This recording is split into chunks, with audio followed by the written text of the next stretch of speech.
Target prelims 2026 revision with MCQ series में आज हम बात करने वाले हैं पॉलिटी के एपिसोड 3 की। आपको जैसा कि पता है कि हम यह एमसीक्यू सीरीज चला रहे हैं आपकी यूपीएससी 2026 की प्रारंभिक परीक्षा के लिए, जिसमें हर विषय को हम एमसीक्यूज के माध्यम से आपके सामने लाते हैं, उसके टॉपिक पर डिस्कशन करते हैं और यह सीरीज आपके परीक्षा तक में इन सभी विषयों के महत्वपूर्ण टॉपिक को कवर कर लेगी। इसके अलावा इस चैनल पर कुछ अन्य सीरीज आ रही हैं, जैसे कि 100 मोस्ट इंपॉर्टेंट टॉपिक की सीरीज आ रही है। तो इसके लिए और उसके लिए तथा अन्य महत्वपूर्ण अपडेट के लिए चैनल को सब्सक्राइब जरूर कर लीजिएगा। हम आते हैं हमारे आज के सेशन में। अब आज चूंकि भाग 3 है, पहले और दूसरे भाग को नहीं देखा है तो वो देख लीजिएगा और बाकी एपिसोड भी देख लीजिएगा। पहले सवाल से शुरू करते हैं। राज्य के नीति निर्देशक तत्वों पर विचार कीजिए। ग्राम पंचायतों का गठन, कुटीर उद्योगों को प्रोत्साहन, कृषि और पशुपालन का आधुनिक एवं वैज्ञानिक आधार पर संगठन और पर्यावरण का संवर्धन और संरक्षण। यहां पे बताना है उपर्युक्त सिद्धांतों में कितने गांधीवादी हैं। केवल 1, केवल 2, केवल 3 और सभी 4। अब देखिए, सिद्धांतों की बात करें तो ये किसके लिए बात हो रही है? राज्य के नीति निर्देशक तत्वों की। अब राज्य के नीति निर्देशक तत्व और मूल अधिकारों में तो एक बड़ा अंतर आपको पता ही होना चाहिए कि मूल अधिकारों के लिए आप न्यायालय के पास जा सकते हैं, नीति निर्देशक तत्व के लिए आप न्यायालय के पास नहीं जा सकते इन्हें लागू करवाने के लिए। लेकिन इनका अपना महत्व इसलिए रहता है क्योंकि नीति निर्देशक तत्व हैं राज्यों को जो अपनी पॉलिसी बनानी होती है, काम करना होता है, जो अपने अप्रोच रखनी पड़ती है, उसमें ये बड़े काम करते हैं। और इस दिशा में जब कोई राज्य काम करती है तो सीधी सी बात है वह लोकप्रिय भी होती है और उसे जनता पसंद भी करती है। तो वह जो पार्टी जो भी हो, चुनाव जीतने के लिए जब वो काम करती है तो उसका असर लोगों पे पड़ेगा ही पड़ेगा। लेकिन अब यहाँ पे बात ये आ रही है कि गांधीवादी विचार पूछ लिया है कि ये नीचे नीति निर्देशक तत्व के 4 पॉइंट दे दिए और गांधीवादी कितने हैं, तो हमें ये पता होना चाहिए कितने वादी होते हैं।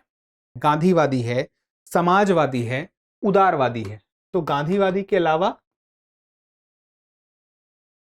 समाजवादी और उदारवादी। इसका मतलब क्या है? देखिए, गांधीवादी का मतलब क्या हो जाता है जब हम कहते हैं गांवों की बात करेंगे, क्योंकि महात्मा गांधी किनकी बात करते थे? गांवों की बात करते थे। उद्योगों में किस उद्योग की? बड़े उद्योगों की बात करते थे या कुटीर उद्योग की? कुटीर उद्योगों की बात करते थे। और इसके अलावा जो कमजोर वर्ग हैं तो कमजोर वर्ग के लिए। तो ये सारी चीजें नीति निर्देशक तत्व में जहां मिलेंगी तो हम कहेंगे ये क्या है? गांधीवादी तत्व है। इसी तरह से जो समाजवादी तत्व हैं, जो समानता की बात करते हैं, जो इस बात पे बात करेंगे कि समानता हो, आर्थिक समानता है, भेदभाव अब अलग हो गया। अब यहाँ पे तीसरा क्या है? उदारवादी। उसमें क्या हो जाएगा? साइंटिफिक अप्रोच हो, प्रोग्रेसिव अप्रोच हो। तो वो सब चीजें मिला के अलग अलग प्रकार से तत्व देखने को मिलते हैं। तो इसमें से गांधीवादी कौन है? ग्राम पंचायतों गठन दिख रहा है, कुटीर उद्योगों को प्रोत्साहन दिख रहा है, कृषि और पशुपालन का आधुनिक एवं वैज्ञानिक आधार पर संगठन। ये कौन सा तत्व है? इस प्रकार से मेंशन नहीं मिलेगा आपको, तो तत्वों को आप समझना पड़ेगा। तो ये तत्व कौन सा है? ये वो गांधीवादी तो नहीं है, ये हम कह सकते हैं उदारवादी। फिर पर्यावरण का संवर्धन और संरक्षण, ये भी उदारवादी हो गया। तो इसमें कितने हैं? केवल 2। उत्तर हो गया आपका बी। यही बातें इसमें दर्ज है। मोटा मोटा ये आपको तो पता ही है कि भाग 4 में हमारे डीपीएसपी यानी कि नीति निर्देशक तत्व मिल जाएंगे। और इसमें कुछ बात और भी आपको पता है कि अनुच्छेद कहां से कहां तक है, हर अनुच्छेद में क्या है, वो तो आप डिटेल में देखेंगे, ये भी आपके सामने मिल जाएगा। हम अगले सवाल पे आते हैं। अब यहां पे देखिए 2 कथन है। चंपकम दोराई राजन मामले 1951 में सर्वोच्च न्यायालय ने अभिनिर्धारित किया कि नीति निर्देशक तत्वों को कार्यान्वित करने के लिए मूल अधिकारों में संशोधन किया जा सकता है। दूसरा, गोलकनाथ मामले 1967 में सर्वोच्च न्यायालय ने यह निर्णय दिया कि मूल अधिकारों और निदेशक तत्वों के मध्य किसी भी प्रकार के संघर्ष की स्थिति में निदेशक तत्व अभिभावी होंगे। अब यहां पे देखिए उपर्युक्त तत्वों में से कौन सा ऐसे सही है या है? ए केवल 1, बी केवल 2, सी 1 और 2 दोनों और डी ना तो 1 और ना ही 2। अब यहां पे सवाल को हम फिर से समझते हैं। पहली बात, चंपकम दोराई राजन मामला है। यहां पे सुप्रीम कोर्ट यह तय कर रहा है कि नीति निर्देशक तत्वों, अब नीति निर्देशक तत्व कौन कौन से हैं? देखिए हमने पिछले वाले उसमें देखा था, भाग 4 में है और अनुच्छेद आपके 36 से लेकर के 51 तक में। अब ये जो तत्व हैं इनके लिए, इनमें जो बातें हैं उसके लिए क्या कह रहा है अगला स्टेटमेंट कि मूल अधिकारों में यानी कि फंडामेंटल राइट में संशोधन किया जा सकता है। क्या किया जा सकता है? फंडामेंटल राइट के लिए तो आप न्यायपालिका जा सकते हैं, लेकिन क्या नीति निर्देशक तत्वों को लागू करवाने के लिए जा सकते हैं? तो ये तो मुश्किल लग रहा है। फिर गोलकनाथ मामले 1967 में सर्वोच्च न्यायालय ने यह कह दिया कि मूल अधिकारों और निदेशक तत्वों के मध्य किसी भी प्रकार के संघर्ष की स्थिति में निदेशक तत्व अभिभावी होंगे।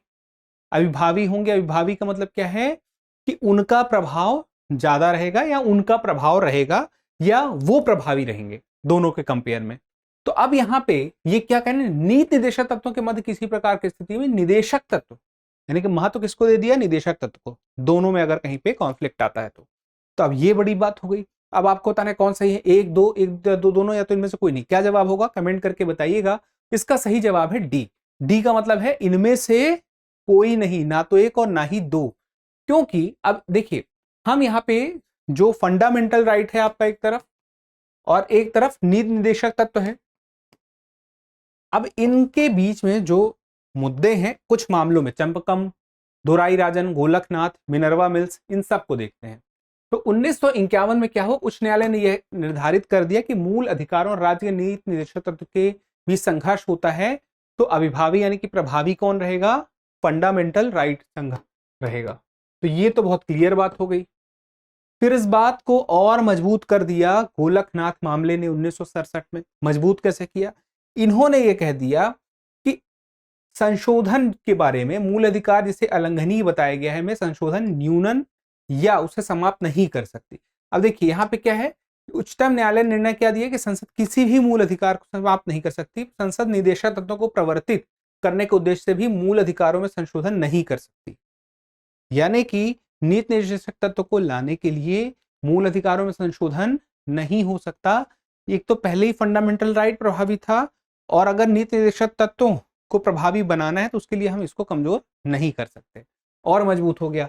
फिर तीसरा आता है मिनर्वा मिल्स 1980 का मामला, ये भी आपको पता रहे। यहां पे क्या हो गया, यहां पे न्यायपालिका ने यह कह दिया कि देखिए एक रथ है और रथ के लिए दोनों पहिए चाहिए, दोनों की इंपॉर्टेंस है, तो दोनों साथ साथ चलने चाहिए। तो यहां पे कुल मिला के कह दिया कि यह संतुलन संविधान की मूल संरचना का हिस्सा है, दोनों पहियों का होना। फिर उसके बाद हम आंसर देख चुके हैं, इसका आंसर क्या होगा? डी। एक महत्वपूर्ण जानकारी आपको पता रहे, जानकारी है GS studio foundation live online course के बारे में। ये उन विद्यार्थियों के लिए है जो तैयारी तो करना चाहते हैं, लेकिन तैयारी के लिए हर दिन एक समय पर क्लास नहीं कर सकते, शहर बदलकर दूसरे शहर, बड़े शहर नहीं आ सकते, वो अपने ही शहर से तैयारी करना चाहते हैं, अपने समय के हिसाब से करना चाहते हैं। तो GS studio foundation live online batch की खास बात यह क्या है कि बेहतरीन शिक्षक पढ़ाएंगे, विकास सर के नेतृत्व में जो भी शिक्षक हैं। दूसरी बात, यहां पे एक बात ये महत्वपूर्ण हो जाती है कि यह बैच हिंदी, इंग्लिश और इंग्लिश तीनों मीडियम में है। इंग्लिश का मतलब क्या है कि हिंदी और इंग्लिश मिक्स भाषा में पढ़ाया जाएगा, जो स्टडी मटेरियल है वह इंग्लिश में मिलेगा और बाकी में भाषा के अनुरूप। अब जो कंटेंट है या स्टडी मटेरियल है, क्या वो आपको ऑनलाइन ही मिलेगा सॉफ्ट कॉपी में? तो ऐसा नहीं है, आपको स्टडी मटेरियल हार्ड कॉपी में मिलेगा, कलर्ड बुकलेट्स मिलेंगी। और इसके अलावा प्रीलिम्स का प्लस मेंस का जीएस आप कंप्लीट कर पाएंगे 14 महीनों में। पूरा दृष्टि आईएएस आपका सिलेबस यूपीएससी वाला प्रीलिम्स मेंस का कवर कराएगी जीएस का। लेकिन आप 18 महीनों तक जीएस की इन क्लासों को जितनी बार चाहें उतनी बार देखें, और अनलिमिटेड टाइम्स आप देख सकते हैं, यानी कि रिवीजन, री रिवीजन, फिर रिवीजन, स्पीड कम ज्यादा कर सकते हैं, ये फायदा मिलता है। और ये सब कुछ आपको मिलेगा 34,999 रुपए में। अब यहां पे एक बात आती है, आपको अतिरिक्त डिस्काउंट चाहिए या यूं कहें कि मैक्सिमम डिस्काउंट चाहिए, तो आप इस वीडियो के डिस्क्रिप्शन में बाय नाउ के ऑप्शन में जाइए, या दृष्टि लर्निंग ऐप में बाय नाउ के ऑप्शन में जाइएगा जीएस स्टूडियो फाउंडेशन कोर्स में, और वहां पे जैसे बाय नाउ पे जाएंगे तो कूपन कोड अप्लाई करने का ऑप्शन आएगा। आप कैपिटल में KEVAL कैपिटल में रहेगा, इसे अप्लाई करेंगे तो मैक्सिमम डिस्काउंट आपका उसमें मिल जाएगा। अब हम अतिरिक्त जानकारी चाहते हैं तो इस नंबर पे कॉल कर सकते हैं। अब बात आती है अगले सवाल पे, न्यायपालिका के कार्यपालिका से पृथक्करण का प्रावधान संविधान के किस भाग में शामिल है? अब देखिए, हमें पता है शक्तियों का पृथक्करण हमारे देश में है, वैसे ही है। हम देखें तो एक तरफ कार्यपालिका, एक तरफ विधायिका और एक तरफ न्यायपालिका। इनके पृथक्करण का प्रयास, एक जो बेसिक कॉन्सेप्ट है पृथक्करण का, जो पश्चिम की दुनिया से आया है वो कई देशों में है। ज्यादातर मात्रा में, कहीं पे मात्रा कम हो सकती है पृथक्करण को लेके, कहीं कहीं पे ज्यादा हो सकती है। तो प्रभावी कितना है वो अलग मसला है। अगर हम देखें यहाँ पे जिनकी बात हो रही है, न्यायपालिका के कार्यपालिका से पृथक्करण की। अब सोचिए, अगर दोनों एक में ही रहें तो इसका मतलब क्या होगा कि किसी को न्याय चाहिए और प्रशासन से, शासन प्रशासन से ही न्याय चाहिए। शासन प्रशासन का प्रभाव न्यायपालिका में रहेगा तो उसे न्याय कैसे मिलेगा, वो चिंता रह सकती है। तो वैसा ना हो इसके लिए पृथक्करण तो इस देश में यहाँ पे देखने को मिलता है। लेकिन वो, हम अगर बात करें इनमें से कहां पर देखने को मिलता है, मूल अधिकार प्रस्तावना, राज्य के नीति निर्देशक तत्व और मूल कर्तव्य में, तो वो आपको मिलेगा नीति निर्देशक तत्व में। अब नीति निर्देशक तत्व में आपको जहां पे देखने को मिलेगा उसमें से एक बात समझ लीजिए। यहां पे अनुच्छेद 50 कहता है कि राज्य की लोक सेवाओं में न्यायपालिका से कार्यपालिका का पृथक्करण सुनिश्चित करना। अब यहां पे देखिए, लोक सेवाओं में न्यायपालिका से कार्यपालिका का पृथक्करण, यानी कि न्यायपालिका से कार्यपालिका पृथक्करण यहाँ पे किसके संदर्भ में हो रहा है, लोक सेवाओं में। यानी कि एक तरफ जज हैं, एक तरफ आईएएस है। तो आईएएस अपना काम करेंगे, जज अपना काम करेंगे। अब यहाँ पे देखिए, तो यहाँ पे इन विकल्पों में से जो उत्तर था वो आपका सी में था। अब अगले सवाल पे आते हैं। राज्य के नीति निर्देशक तत्वों के संदर्भ में निम्नलिखित पर विचार कीजिए। बच्चों के स्वस्थ विकास के लिए अवसर सुनिश्चित करना, न्याय संगत एवं मानवीय कार्य स्थितियों और मातृत्व लाभ के लिए प्रावधान करना, और उद्योगों के प्रबंधन में श्रमिकों की भागीदारी सुनिश्चित करने के लिए कदम उठाना, और पर्यावरण का संरक्षण तथा संवर्धन और वन एवं वन्य जीवों की रक्षा करना। अब क्या बोल रहा है, उपर्युक्त में से कितने मूल संविधान का हिस्सा नहीं थे? ये क्या है, नीति निर्देशक तत्व है। तो नीति निर्देशक तत्व क्या मूल संविधान में थे? पहला सवाल तो ये थे। अब अगर थे तो क्या मूल संविधान, और मूल संविधान में नहीं थे का मतलब क्या है? मूल संविधान में नहीं थे का मतलब ये कि बाद में संविधान संशोधन के माध्यम से जोड़े गए। अब कहाँ जोड़े गए, कैसे जोड़े गए वो भी जानते हैं, लेकिन इनमें से मूल में का हिस्सा नहीं थे। कितने थे? 1 2 3 4, वो देख लेते हैं। तो इसका सही उत्तर है सी। सी का मतलब है केवल 3। ठीक है, 3 इसमें हिस्सा नहीं थे, एक था। कौन सा था? चलिए देखते हैं। अब देखिए, अनुच्छेद 42 को अगर आप देखें, काम की न्याय संगत मानवीय स्थितियां सुनिश्चित करने और मातृत्व सहायता के लिए प्रावधान करेगा। यह मूल रूप से संविधान का हिस्सा था। कौन सा था? अब यहाँ पे ये देखिए, उद्योगों के प्रबंधन में श्रमिकों की भागीदारी सुनिश्चित करने के लिए कदम उठाना, एक है न्याय संगत और मानवीय कार्यों की स्थिति और मातृत्व लाभ के लिए प्रावधान करना, और बच्चों के स्वस्थ विकास के लिए। अब इसमें से जुड़ा कौन कौन सा है वो देखते हैं। अब बच्चों के स्वस्थ विकास के लिए अवसर सुनिश्चित करना, अनुच्छेद 39। समान न्याय को बढ़ावा देना और गरीबों को मुफ्त विधिक सहायता प्रदान करना, अनुच्छेद 39A। उद्योगों के प्रबंधन में श्रमिकों की भागीदारी सुनिश्चित करने के लिए कदम उठाना, अनुच्छेद 43A। ये कहाँ पे है पहले ये देख लीजिए। तो पर्यावरण की रक्षा एवं सुधार करना, वन एवं वन्य जीवों की सुरक्षा करना, अनुच्छेद 48A। अब यहाँ पे हम देखें तो एक एक तरफ से 2002 में क्या हुआ, 86वां संविधान संशोधन हुआ।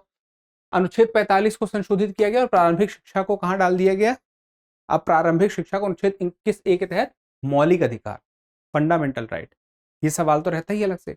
2011 में 97वें संविधान संशोधन में सहकारी समिति, सहकारी समिति मतलब जैसे अमूल हो गया, कई लोग मिलके बराबर अपना हित बांट लेते हैं, उस प्रकार से समितियां बनाते हैं। के संबंध में एक नया निदेशक सिद्धांत जोड़ा जिसमें राज्य को उनके स्वैच्छिक गठन, स्वायत्त कामकाज, लोकतांत्रिक नियंत्रण और पेशेवर प्रबंधन, अनुच्छेद 43B को बढ़ावा देने का निर्देश दिया गया। ये भी है, तो यहाँ पे 2 मिल गए। तीसरा, यहाँ पे स्पष्ट रूप से कहते हैं राज्य काम की न्यायसंगत मानवीय स्थितियां सुनिश्चित करने और मातृत्व सहायता के लिए प्रावधान करेगा। यह मूल रूप से संविधान का हिस्सा था। तो काम की न्यायसंगत मानवीय स्थितियां, यानी कि जो ऐसी स्थिति होनी चाहिए जिसमें कोई श्रमिक काम कर सके, और मानवीय होनी चाहिए का मतलब क्या है कि काम किसी भी तरह ना कर ले, वो सच में कर सके, वो मानवीय स्थिति हो। तो यहां पे वो आपको दिखता है दूसरे में। बाकी तो हम देख रहे हैं ऐड हुए हैं, ये पहले से था। तो हो गया 3, क्योंकि हिस्सा नहीं थे पूछा होता। कितने मूल संविधान के थे? 3 हिस्सा नहीं थे, 1 हिस्सा था।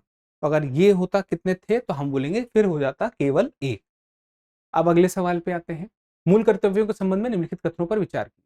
मूल कर्तव्य क्या मूल संविधान में थे या नहीं थे? एक सवाल तो ये कमेंट करके मुझे बताइएगा। हम आगे बढ़ते हैं। पहला, ये किसी विधि की संवैधानिक वैधता का परीक्षण करने तथा उसका निर्धारण करने में न्यायालयों का मार्गदर्शन करते हैं। दूसरा, यह विधियों द्वारा प्रवर्तनीय है जिससे संसद को इनके पालन ना करने पर दंड या सजा निर्धारित करने की अनुमति मिलती है। उपर्युक्त कथनों में से कौन सा ऐसे सही है? यह है ए केवल एक, बी केवल दो, सी एक और दो दोनों, और डी ना तो एक और ना ही दो। अब ऊपर देखें, मूल कर्तव्यों के संबंध में निम्नलिखित कथनों पर विचार करना है। ये मूल कर्तव्य है। मूल कर्तव्य आप कहां से हैं, कहां पे हैं? याद रखिएगा, भाग 4A में मिल जाएंगे। और ये कैसे आए? 42वें संविधान संशोधन के माध्यम से आए। 42वें संविधान संशोधन के माध्यम से आने से पहले किस समिति का संबंध इससे संबंधित है? स्वर्ण सिंह समिति ने 8 मूल कर्तव्यों की बात कही, और 8 मूल कर्तव्यों की बात तो स्वर्ण सिंह समिति ने कर दी, लेकिन जब 42वें संविधान संशोधन अधिनियम 1976 आता है, 10 मूल कर्तव्यों को जोड़ा जाता है। उसके बाद फिर क्या होता है, 86वां संविधान संशोधन अधिनियम 2000 जब 2 आ गया तो 11वें मूल कर्तव्य को जोड़ा गया। अब यहाँ पे देखिए, मूल कर्तव्य आए कहां से? तो सोवियत संघ के संविधान से प्रेरित है, ये तो आपको पता ही। अब यहाँ पे जो सवाल पूछा है, सवाल क्या है? ये किसी विधि के संवैधानिक वैधता का परीक्षण करने तथा उसका निर्धारण करने में न्यायालयों का मार्गदर्शन करते हैं। तो ये मार्गदर्शन करते हैं कि नहीं करते हैं? विधि की संवैधानिक वैधता का, अब मान लीजिए कर्तव्य है, अब कर्तव्य मूल कर्तव्य है, उस हिसाब से हमारे मूल कर्तव्य को हिसाब से सरकार ने कोई कानून बनाया। अब कानून बनाया है तो अब वो वैध है कि नहीं है, वो यहाँ पे आके देखने को मिलेगा, क्योंकि मूल कर्तव्यों में वो बातें देखने को मिलती हैं। तो अब यहाँ पे देखिए, ये क्या है, नागरिकों को क्या कराते हैं, स्मरण कराते हैं कि सिर्फ सरकार की भी जिम्मेदारी नहीं है, अपने अधिकारों के लिए उन्हें राष्ट्र, समाज और साथी यानी कि आपके ये देश के लोग और आसपास के लोग नागरिकों के प्रति अपने कर्तव्यों के लिए सचेत रहेंगे। यहाँ के जानवर भी हो गए, पर्यावरण भी हो गया, सब आ जाएगा।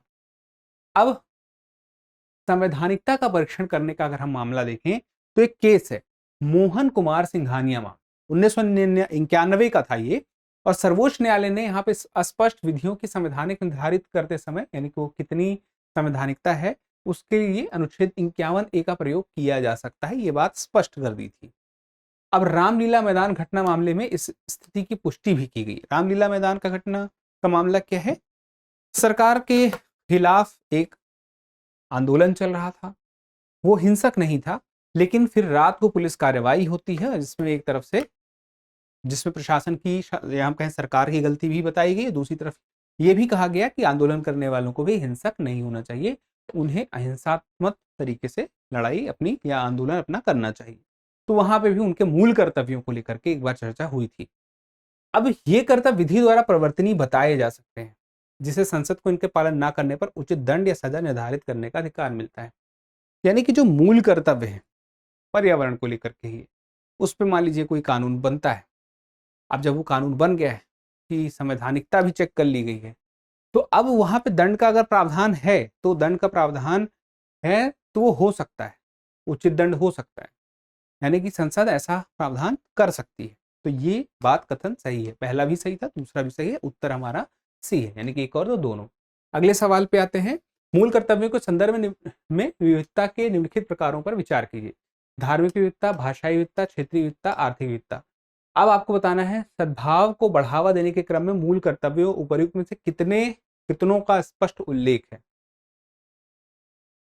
अब यहाँ पे ये समझिए, जो मूल कर्तव्य, अब हमारे देश में जो संविधान में 11 मूल कर्तव्य हैं वो 4(1) में है, ठीक है।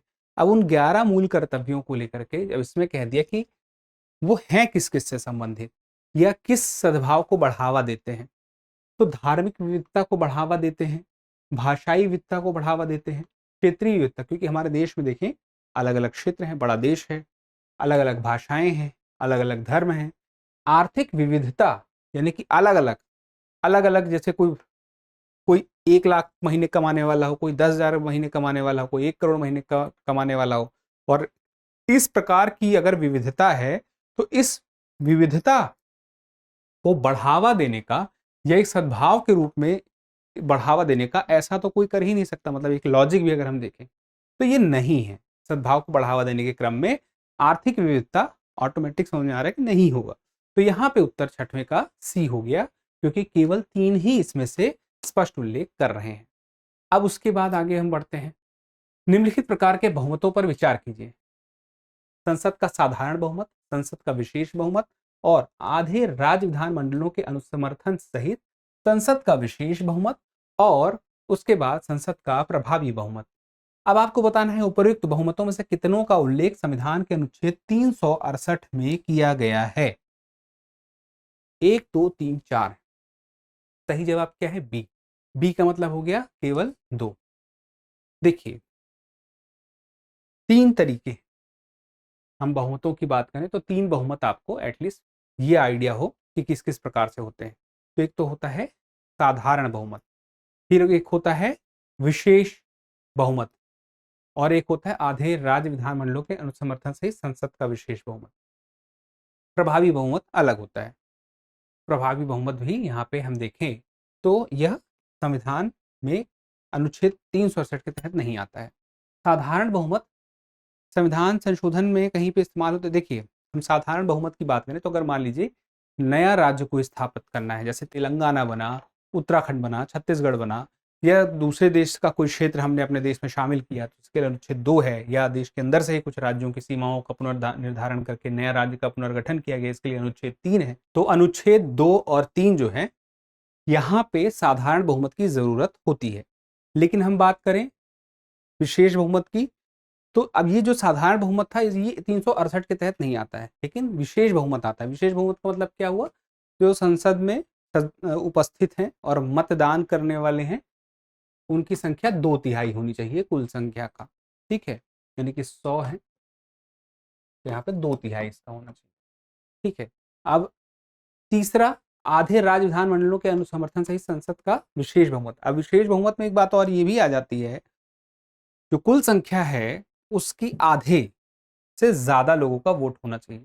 जैसे मान लीजिए कि आधे से ज्यादा लोगों का वोट नहीं गया है, जैसे मान लीजिए उपस्थित कुल संख्या का नहीं है 2/3, जो उपस्थित और मतदान देने वाले हैं उसके 2/3 के आधार पे मान लीजिए उपस्थित हुए 100 लोगों की कुल संख्या थी, 60 उपस्थित हुए, अब 60 के 2/3 कितने हैं?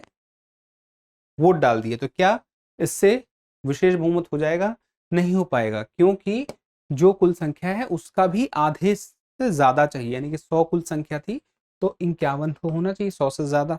तो यहाँ पे अगर 40 लोग में ही 2/3 हो जाता है लेकिन वो आधे से ज्यादा नहीं है तो फिर विशेष नहीं हो पाएगा। फिर आधे राज्य विधानमंडलों के अनुसमर्थन सहित संसद का विशेष बहुमत, तो जिस प्रकार से संसद का विशेष बहुमत चाहिए वो तो चाहिए ही, और आधे राज्य विधानमंडलों की बात हम करते हैं तो जो देश में राज्य हैं वहां की विधानसभा, जैसे कोई पहले संसद से कोई कानून पास होता है विशेष बहुमत से, और मान लीजिए कोई ऐसा कानून है, या जैसे हम उदाहरण के लिए जीएसटी की बात कर लें, या हम उस प्रकार के कानूनों की बात कर लें जैसे संघ वाली जो नेचर है हमारे देश का संविधान का, उसकी भावना को लेकर के आवश्यकता पड़ती है, या वो कहीं पे जो संघीय जो प्रकृति है हमारी केंद्र और राज्यों के संबंधों की प्रकृति है उसको आवश्यकता पड़ती है राज्यों के स्तर पे, तो यहाँ पे राज्यों के भी विधानमंडल आधे तो एटलीस्ट होनी चाहिए, तो यहाँ पे उनका भी अनुसमर्थन चाहिए, तो वहां साधारण बहुमत से। तो ये दोनों जो हैं ये अनुच्छेद 368 में आते हैं। अब यहाँ पे देखिए, पहले तो ये पता रहे कि आपको भाग 20 में अनुच्छेद 368 है, संवैधानिक संशोधन के 2 तरीकों को निर्दिष्ट करता है, संसद के विशेष बहुमत द्वारा और संसद के सदन में विशेष बहुमत के अतिरिक्त कम से कम आधे राज्य विधानमंडलों द्वारा अनुसमर्थन की आवश्यकता। यही 2 है 368 में। ये तो सीधी बात हो गई। अब साधारण बहुमत तो आपको समझ गए कि प्रत्येक सदन में उपस्थित और मतदान करने वाले सदस्यों का जो बहुमत होगा साधारण बहुमत। अब 3 तरीके से जो हमने देखा संशोधन होता है संविधान में, उसमें से 2 ही को हम 368 में ले रहे हैं, साधारण बहुमत को हम नहीं ले रहे हैं। उसका एग्जाम्पल मैंने आपको दे दिया था, जैसे अनुच्छेद 2 और 3 का हमने एग्जाम्पल दिया था, तो साधारण बहुमत से हो जाता है। तो यहाँ पे प्रत्येक सदन की कुल सदस्यता का जो बहुमत चाहिए और उपस्थित मतदान करने वाले सदस्यों को 2/3 बहुमत से। कुल सदस्यता से आशय सदन की पूर्ण स्वीकृत संख्या से है। ये जो कुल सदस्यता का एक डाउट है, वो अतिरिक्त पद हो या सदस्यों की अनुपस्थिति ही क्यों ना हो, सदस्य नहीं भी हैं तब भी नहीं माना जाएगा, लेकिन स्वीकृत पद कितने हैं। तो अब आपके लिए एक सवाल है कि लोकसभा और राज्यसभा में अभी स्वीकृत पद कितने हैं ये बता दीजिए, कितने खाली हैं वो नहीं। चलिए, अगर आपको पता है तो जरूर कमेंट करिएगा। अब आगे हम इसका उत्तर तो देख चुके हैं, इसका उत्तर है बी, केवल 2।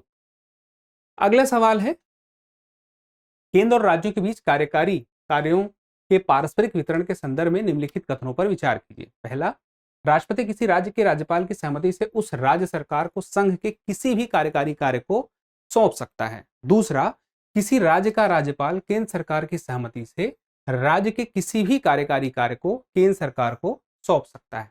अब इसमें सही उत्तर क्या है? एक है, दो है, दोनों है, या इनमें से कोई नहीं? तो इसका जवाब है बी। बी का मतलब क्या हो गया? केवल 2। ये कथन सही है, ये गलत है। क्यों गलत है? राष्ट्रपति किसी राज्य के राज्यपाल की सहमति से उस राज्य सरकार को संघ के किसी भी कार्यकारी कार्य को सौंप सकता है। क्या यही जवाब होगा?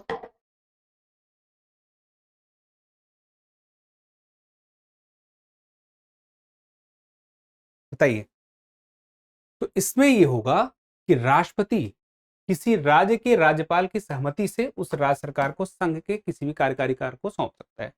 तो राज्यपाल की सहमति से नहीं, सरकार की सहमति से। इस वजह से स्टेटमेंट गलत है। अब दूसरा देखिए, किसी राज्य का राज्यपाल केंद्र सरकार की सहमति से राज्य के किसी भी कार्यकारी कार्य को केंद्र सरकार को सौंप।